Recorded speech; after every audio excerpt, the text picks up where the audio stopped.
hay algunas características que es interesante conocer. La salinidad y el pH, por lo general, son problemas poco importantes, ya que, debido a las características de cultivo, se mantienen en niveles aceptables. El arroz tolera bien la salinidad.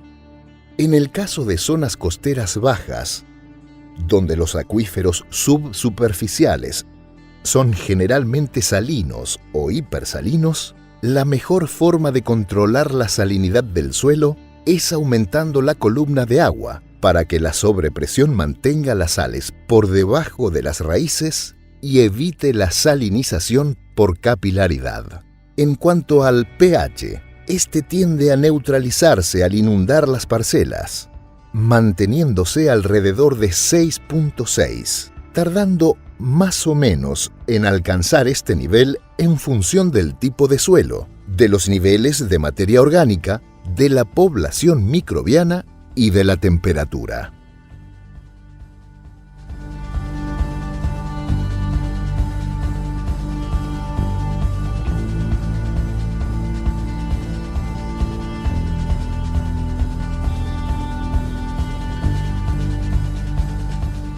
Otro factor relevante y poco tenido en consideración pese a su fuerte influencia sobre la dinámica de los nutrientes es la concentración de oxígeno presente en el suelo. Resulta muy llamativo que en las condiciones de cultivo, la dinámica de los nutrientes no es igual a la que encontraríamos en suelos drenados y con un nivel medio-alto de oxigenación.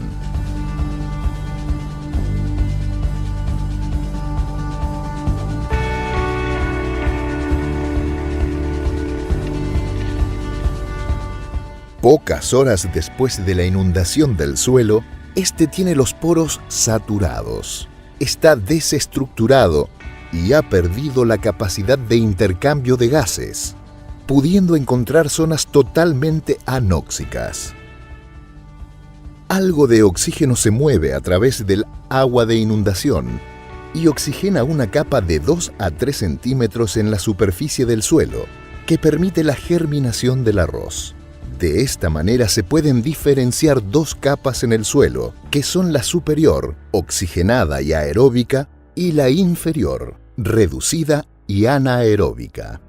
En la parte aeróbica, el nitrógeno es estable en forma nítrica y otros compuestos oxidados, teniendo lugar reacciones de descomposición aeróbica de la materia orgánica, fijación de nitrógeno atmosférico, y nitrificación por oxidación de aminio y nitritos, mientras que en la capa anaeróbica predominan los procesos de reducción como la desnitrificación.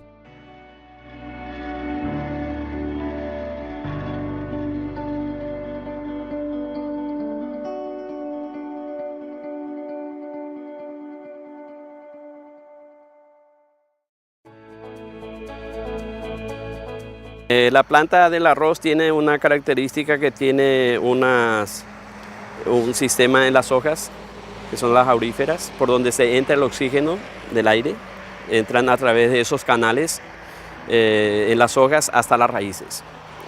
Entonces no tiene problema de llevar el oxígeno hasta las raíces de donde es necesario para la respiración de la planta y tener todos los fenómenos donde necesita oxígeno. El agua es muy importante para el cultivo por varios aspectos. Primero, el aspecto porque genera cambios en el suelo. Hace la parte química, que hace, por ejemplo, el cambio del pH del suelo, que lleva a los niveles de neutralizar, no tanto neutralizar, pero le lleva alrededor de los 6.5, que es los niveles ideales para la absorción y disponibilización de los nutrientes del suelo. En suelos ya con pH superiores a eso ya ocurre un fenómeno de limitación de micronutrientes del suelo. Entonces normalmente el agua lleva a esos niveles de 6.5. De suelos ácidos lleva a estos niveles. Entonces esto hace que la disponibilidad de los nutrientes se llegue a los niveles adecuados, donde se puede aprovechar alrededor del 100%. Por decirlo así, un suelo con un pH de 4.5, el aprovechamiento del fósforo podría llegar a un 20% de aprovechamiento. Pero cuando se inunda, Eso alrededor de unos 3 semanas se puede aprovechar el 80% de esa disponibilidad de fósforo que en cierta medida está retenido en el suelo por otros elementos con los que se conjuga estos elementos, ¿no? Después hacen cambios, la expulsión del oxígeno del suelo, porque el agua lo que hace es saca el oxígeno, la aireación solamente queda muy en la parte superficial. Entonces los microorganismos cambian totalmente también el suelo. Y eso hace también que algunos otros elementos que pueden ser tóxicos, cuando se inunda, o aumenta la disponibilidad, caso hierro. El hierro, cuando el suelo es seco, no expresa su fitotoxicidad. Pero cuando se inunda ese suelo, aumenta la disponibilidad a niveles que le lleva a causar fitotoxicidad. Entonces, el agua ejerce varias funciones, que puede ser positivo como puede ser negativo. Entonces ahí es que uno tiene que saber en qué suelo está manejando y de qué manera nosotros podemos hacer el manejo del agua para darle las condiciones mejores para el cultivo.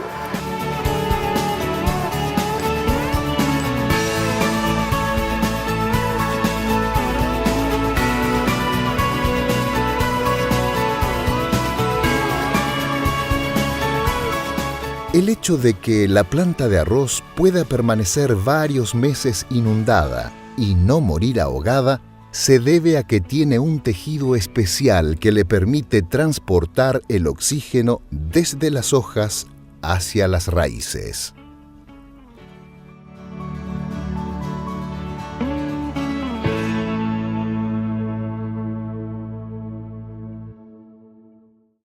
El periodo de irrigación, del inicio de irrigación en los suelos ácidos, es muy importante cuanto antes se pueda.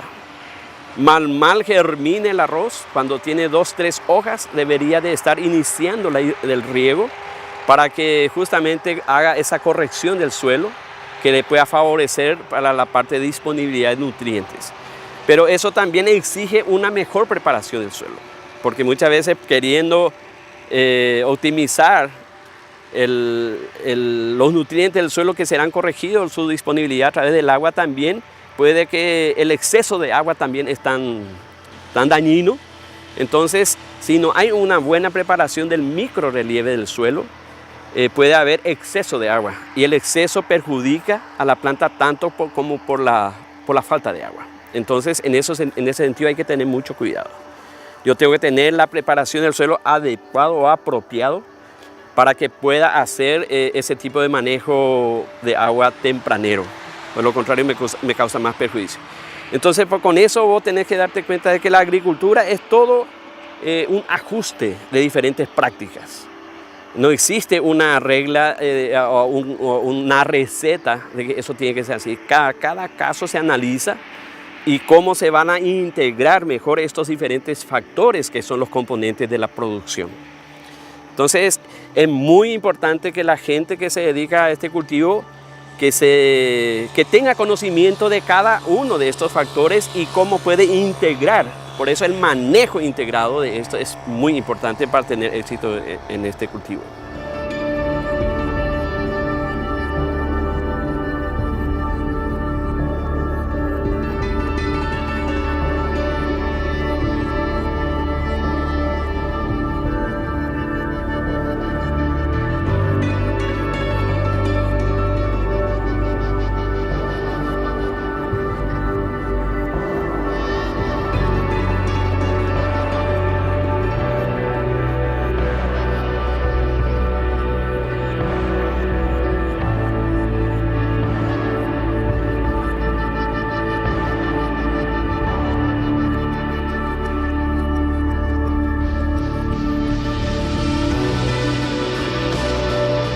Realmente la cadena de producción o la producción misma se inicia con la preparación de los suelos y luego la siembra. En este momento, por ejemplo, estamos en época de siembra.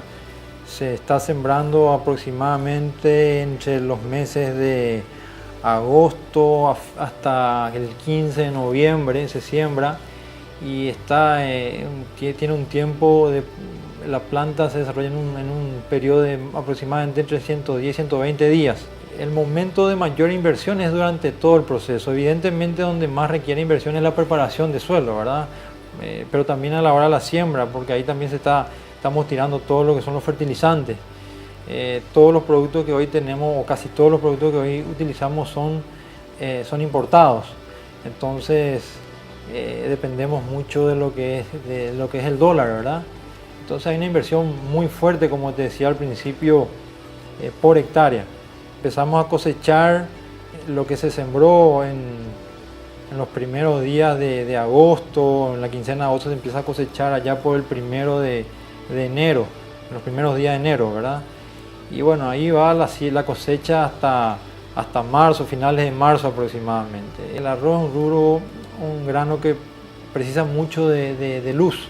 Cuanto los días son más largos hay mayor productividad, ¿verdad? Y agua, mucha agua, ¿verdad?